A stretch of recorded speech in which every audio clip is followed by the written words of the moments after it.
Part 2, comment travailler le jour de l'examen, un examen d'opération. Donc, l'exercice 2, donc j'ai pas l'annexe, donc je vais le passer. L'exercice 3, donc, pour cet exercice, utilisez l'annexe 3 que j'ai. Soit donc un Airbus 320 volant au régime Mach 0,78 au niveau de vol. Donc, voilà, je commence par noter. FL, donc 330, ça veut dire c'est 33 000 pieds. Donc la masse initiale M, c'est égal donc 64 000 kg. Donc la distance à sol, vous a donné distance sol, c'est 1300 nautiques miles. Hein, donc j'ai un vent, le vent moyen sur la route est un vent de face 59, donc je marque vent de face 59. Voilà, il faut toujours noter comme ça dans l'examen. Donc, premièrement, calculer la distance R à parcourir. Premièrement, donc, distance R. Comment on va la calculer? On sait qu'on a une formule qui dit que distance sol sur la vitesse sol, c'est égal à la distance R sur la vitesse propre. Donc, la vitesse propre G, à partir de la BAC, je peux la déterminer. La vitesse sol aussi, je peux la déterminer à partir d'une formule qui dit que la vitesse sol, c'est égal vitesse propre plus ou moins le vent effectif. Vent effectif. Donc, ici, on a un vent de face, donc ça sera moins. Donc, je vais écrire VP moins 59. Donc, je regarde l'annexe 3. Ça, c'est l'annexe 1. L'annexe 2. Voilà l'annexe 3. Donc, voilà. Regardez ici, on a le TAS. Ça, True Airspeed, ça, c'est la vitesse propre. Donc, je marque ici VP. C'est égal 454 nœuds. Voilà. VP. Donc, chaque case ici, donc voilà ce qu'on a. Distance et minute. Voilà, distance, minute, distance, minute, distance, minute, distance, minute.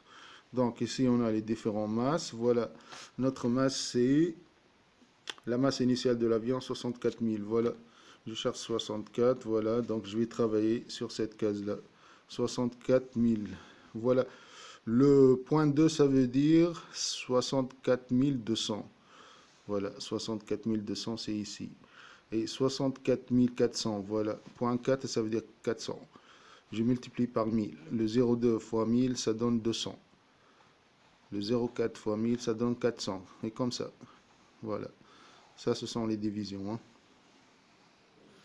Donc, on a donc, je vais continuer. Donc, je cherche la distance R. Donc, la distance R, c'est égal.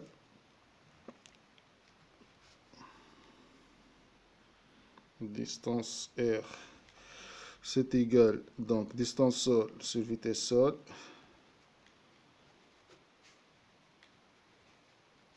Fois la vitesse propre. Qui est égal. Donc, distance sol, G, 1300. Sur vitesse sol, voilà la vitesse sol.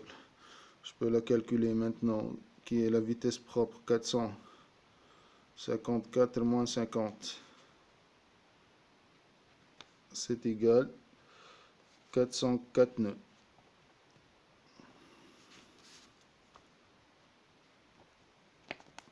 Je vais diviser par 404 et fois la vitesse propre. 450 4, donc distance R, ça sera égal, je fais donc ce rapport, je trouve 1461.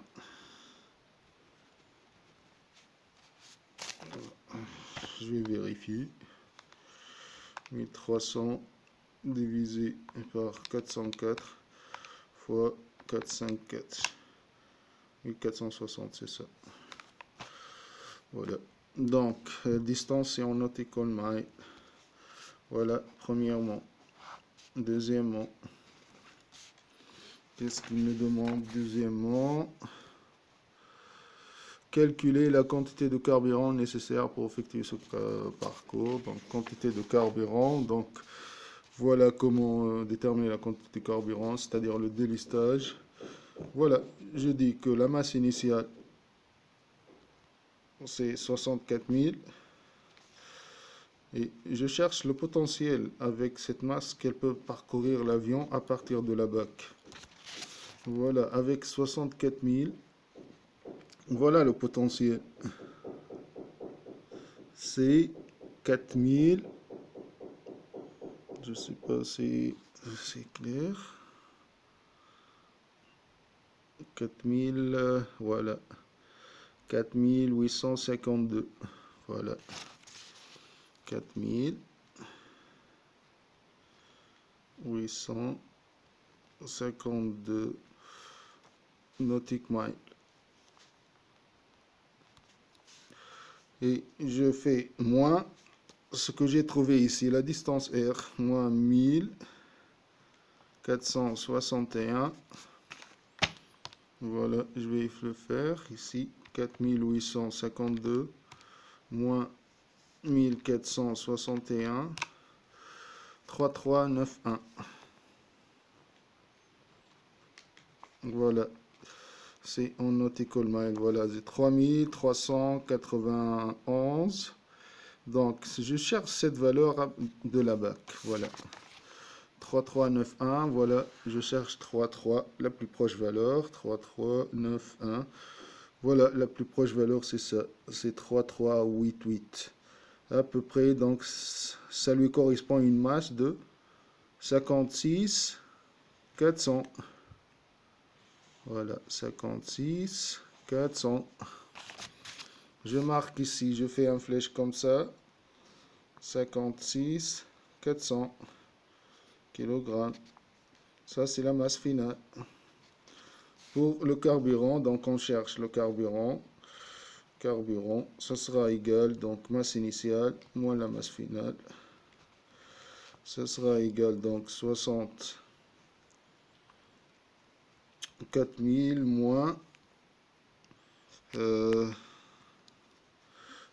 56 400.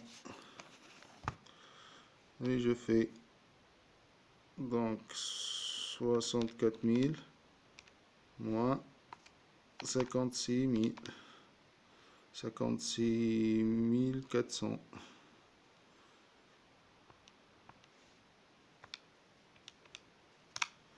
7600. Voilà. 7600 kg. Je passe troisièmement.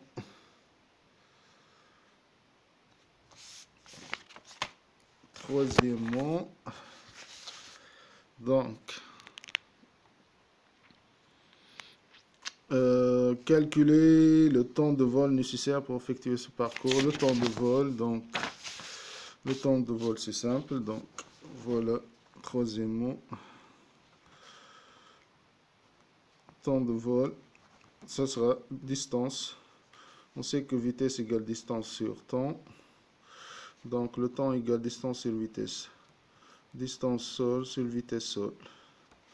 Ça sera égal distance sol, donc c'est 1300.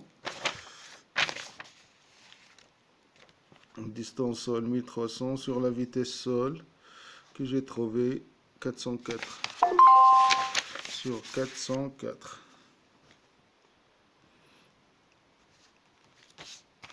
Donc je fais 1300 sur 404. Voilà, ça me donne 3.2, ça veut dire 3 heures. Je fais deuxième fonction et DMS. 3 heures 13 minutes. Ou bien si vous n'avez pas donc le DMS, donc vous avez 3.2, vous faites moins 3, ce que vous trouvez fois 60. Voilà, vous trouvez 13 minutes. Voilà, donc part 2 c'est fini, attendez part 3.